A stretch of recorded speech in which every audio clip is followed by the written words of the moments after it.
loves. So this is the first time you've seen me in almost 4 months. Surprise!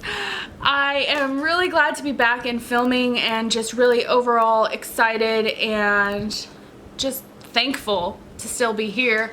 And I just want to thank all of you who are still subscribed to me and who are watching this, whether you're new or you've been following me for a while. I'm just excited that you're here and I'm grateful that you're watching this video. So as you could probably tell from the title of the video, this video is gonna be a lot different than I usually do. I usually am doing like makeup tutorials and things like that. Like, that's why I started this channel, is for stuff like that, and I plan on doing DIY and things like that. But at the moment it's just been makeup videos, and today it's like a story time that for why I've been gone. And it's been a difficult few months. So what happened is that I was at work and I collapsed and was rushed over to the hospital. Like, paramedics came, I was in an ambulance, everything. It was terrifying. For a while they thought maybe I fainted or had a seizure, but then while I was at the hospital my heart went into an abnormal rhythm, and that's when they brought in a crash cart and hooked me up to it and were like, okay, now we know what was wrong. Your heart stopped earlier and we don't want it to stop again. We're putting you on this medicine real quick and we're gonna be monitoring your heart. And like, it was just like this whirlwind of like, what? I'm sorry, what? Hold on a second. Did you just say I had a heart problem? I was like, like, how does that even happen? I've gone my entire life without knowing about this, and apparently it's something I was born with. But so, you know, thankfully, like, I'm so grateful and thankful that, and blessed, man. I'm so grateful that, like, I got the doctor that I got. I went to the hospital that I went to. Everything happened perfectly. It was just amazing how, like, even though I was going through this terrifying point in my life, that everything was just working out perfectly. I got an amazing doctor and he spent time with me and explained to me what was going on and everything before I had my surgeries, and before we even really knew what was going on, he explained to me like what he was thinking was going on, and like asking me like, do you feel okay? Do you, like, how do you feel? What, is there any questions that you need? And like, he was just so like doting, and he had wonderful bedside manner, so it was awesome. And then I had all these tests done. I had a cardiac MRI, which is not fun at all, let me tell you. You have a fear of being buried alive? Cardiac MRI is pretty much being buried alive. That's how it felt. Thankfully, they gave me some meds to like calm down my claustrophobia, but I mean, my cardiac MRI, because they had to catch my heart doing the arrhythmia, excuse me, the arrhythmia, I was in that cardiac MRI for almost 3 hours, so the Valium pretty much wore off after about 45 minutes. But that, you know, I had to stay in there and I had to keep myself calm. It was interesting. It was a very interesting experience, to say the least. But, you know, right after that cardiac MRI, it confirmed what the doctor thought that was going on with me. I went in for a surgery, and then I got a second surgery. It was a whirlwind. I was there for a week and I felt like I was there for a month, because there's so many things happening all at once, and all these tests, and just being poked and prodded and being a pincushion. It was insane. So what it ended up being was that I have something called torsades de pointe, and mine is caused by a scar in my right ventricle that is causing an abnormal pathway with my heartbeat. So the electricity goes through. In a normal heart, the pathways are nice and just like straight, and the electricity goes through your pathways and they just go through all nice and pretty and stuff. But what happened to me is I have this scar, and it's apparently hereditary to be prone to scarring in my heart. And this scar is jagged, and it's causing the electricity to go through that pathway, and instead of it just going straight through a pathway, it's going through this jagged pathway, so it's bouncing off and causing an abnormal heartbeat, because the electricity is being thrown off and going everywhere. And yeah, so my surgery that I got is called an ablation, and it's technically, I think, a procedure. Don't remember. Anyways, so I had to get this procedure, and this procedure was supposed to be for an hour to 2 to 3 hours at the most. And when my doctor got in there, it turns out I have a false tendon, and 1 in 1,000 people have that false tendon, and guess what? I have one. Yay me. So like there's just all these things that like I'm finding out like it's rarities to have, and I just happen to have them. So it's so insane. So because of that, my scar also was laying on top of this false tendon. So he was able to do a partial ablation, because if he ablated the rest where that false tendon is, he would have to do a much higher temperature to cauterize the scar, and it might burn a hole in my heart. So he didn't want to do that without having a general surgeon there on hand in case he did burn a hole in my heart and I needed to have open heart surgery, because at this point everything that's been done with the ablation has been through my femoral artery in my leg, and they use a catheter and like bring it all the way up to my heart. So it was really crazy also because I'm awake during this whole surgery, and I just happen to be the type of person who metabolizes general anesthetic faster than most people. So while I was supposed to be in like this twilight stage where like I'm in and out kind of awake, I was completely awake. And because of this complication with this false tendon, my surgery took 6 hours. It was insane, to say the least. It was just crazy that I was awake the entire time. I was talking with my anesthesiologist, my defibrillator nurse, and I was talking with my doctor the whole time, watching up on this giant screen, my heart on this giant screen, and like seeing what he's doing and stuff. It was amazing. And I think for someone who had to be awake fully for that, like I think I was the right kind of person for it, because I thought it was amazing. I thought it was really cool, and I was able to stay really calm. Like they were all amazing talking with me and keeping me calm. All these things just kept stacking up on top of each other. It was like, seriously? Could there be any more things that I'm rare and happen to have? Or like things that are rare and I just happen to have it? Like, can we stop? Like, that's enough, thanks. The point of it is that I have this jagged scar. And from what I understand, I might be totally wrong, I'm not a cardiologist. From what I understand, the way that he explained it to me, and obviously this is in layman's terms, but the way that he explained it to me is that the ablation is cauterizing a new scar that has a straight uniform pathway for your electricity, for your heartbeat to go through, instead of this jagged pathway that's causing an arrhythmia. I'm so glad that I had the team that I had, because I would have I had my full trust in these people. Like they all had been treating me amazingly and just had been there for me throughout this entire experience, that like I was scared. Don't get me wrong, I was totally scared, but I knew that they were gonna do the best that they could. So I was in their hands and I felt comfortable being in their hands. So yeah, I don't know if that makes sense, but that's what I thought. That's how I felt throughout this process. So I had that surgery. And then that night, you know, I was in all kinds of pain with my leg and my back, because they have to put you on this thing where you're getting an x-ray continuously throughout the entire surgery so they can see your heart in real time. And it's like, it kinks your back weird. So I had so much pain, and like, mind you, this is supposed to be an hour to 3 hour at max surgery, but I was in there for over 6 hours. And so I had that happen. And then that night, I like was so sad, and I didn't say anything to anyone because like my fiance and my family, they were all so excited. They were like, they were so excited because they were like, she had her surgery, she's gonna be okay.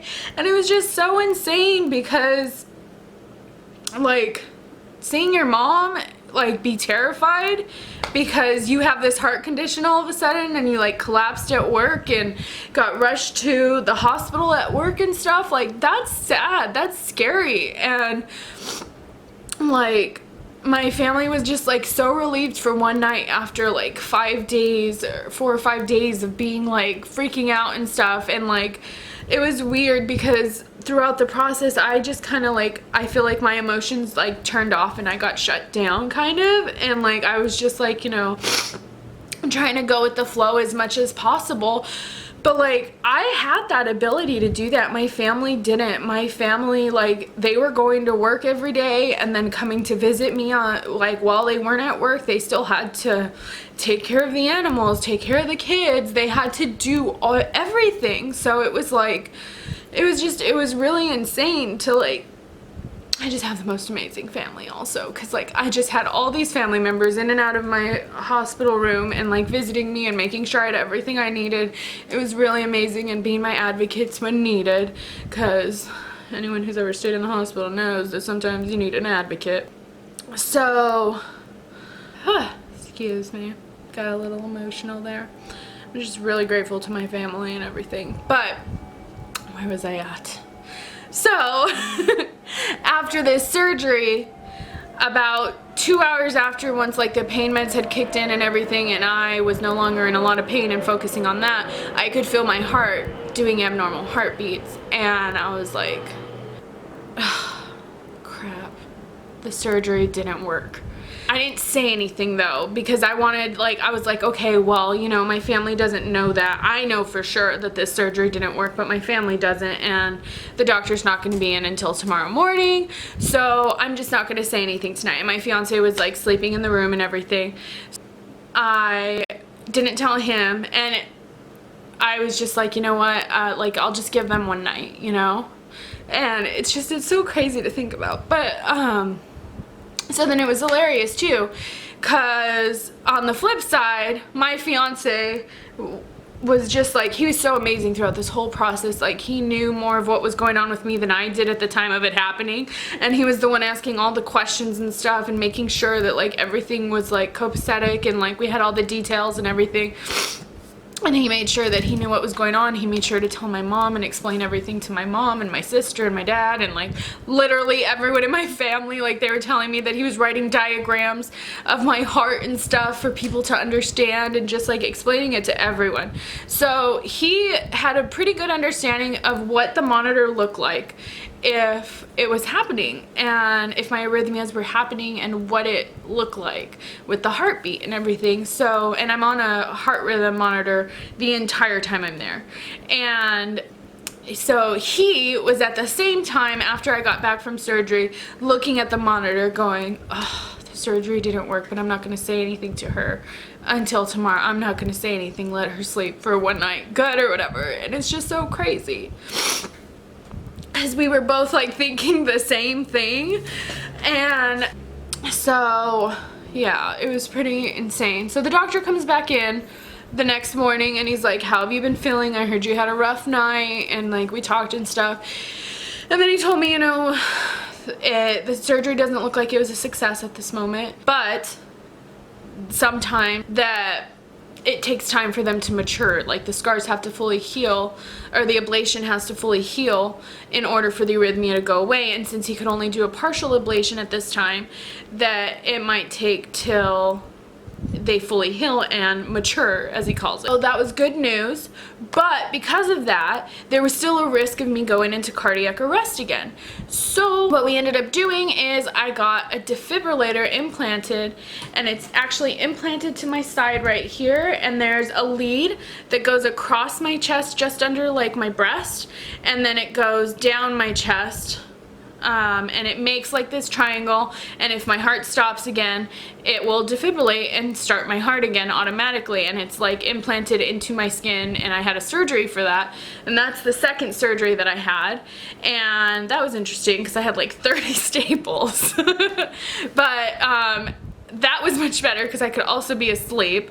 But so I ended up getting a defibrillator, and I got to go home like 3 days later, I think it was, which I was like amazed that I could go home. But it was terrifying going home then, because, excuse me, because then I was afraid that like no one was watching my heart and stuff. But my fiance is like so amazing. Like, anytime I would tell him one of my fears, he would just like have the best response ever. And I remember I told him, I was like, I'm afraid to sleep, like, no one's watching my heart. And he was like, you have a computer inside your body that's watching your heart. Like, that's watching your heart closer than anyone's been watching your heart. And I was like, okay, all right, you're right, okay, I'm going to sleep. And like, it totally helped me, and like, he was just wonderful. And so yeah, that's everything that's happened so far, and I've just been like recovering from that and getting back into the swing of things. I still finished my finals for school. It happened the week before finals, and get back to work. I'm back in work now, and it's just been crazy. So I'm just trying to like live my life and do things like that I would be doing normally, and you know, hope that the surgery's been a success. In August, we're gonna find out whether it was or not. I'm taking this medicine at a really large dose, apparently, because my arrhythmia was really strong. So I'm taking it at this really large dose, and we're hoping that in August, when I get weaned off of this medicine, that my arrhythmia will be gone. If my arrhythmia isn't gone, however, I will have another surgery, and I will be having the full ablation. And what my doctor's gonna do is have a general cardiologist present at the time and standing by, and in case he accidentally burns a hole in my heart, the general surgeon will be standing there, right there, ready to go, and I'll have open heart surgery to repair my heart. And you know, it's a complication, it's not something they're aiming for or anything, but so that's what I'm waiting for and looking forward to, and hopefully, you know, the arrhythmia is gone and I don't have to worry about this, but we'll see what happens. And like, it's interesting because I figured like if anything like this ever happened to me before, I'd be freaking out constantly and just like not know how to like go on and not know what to do and stuff. But like, I just realized that like, you know, what's gonna happen is gonna happen. And like, I don't know, I think people have probably noticed because I wear a scarf. Like, I'm a woman of faith. I have a faith. I am Muslim and I believe in God, and if I believe in God, I believe that whatever happens is supposed to happen, and that it is good, because I believe my God is good. So I don't know, I have to say Alhamdulillah, and that means like thanks be to God in Arabic, but I have to say Alhamdulillah and just accept whatever happens, happens, and whatever is supposed to happen is going to happen, and it is what it is, basically. Like, if it's supposed to happen, it's gonna happen, and I can't do anything to stop it. Like, and I've just got this like, I've got this really strong like acceptance, I feel like, that has been going on for a while now. Just that, like, you know, it is what it is, and that doesn't mean I'm not gonna have moments of weakness and moments of being scared and stuff, but I don't know, it is what it is, and hopefully everything's good and we're good and stuff.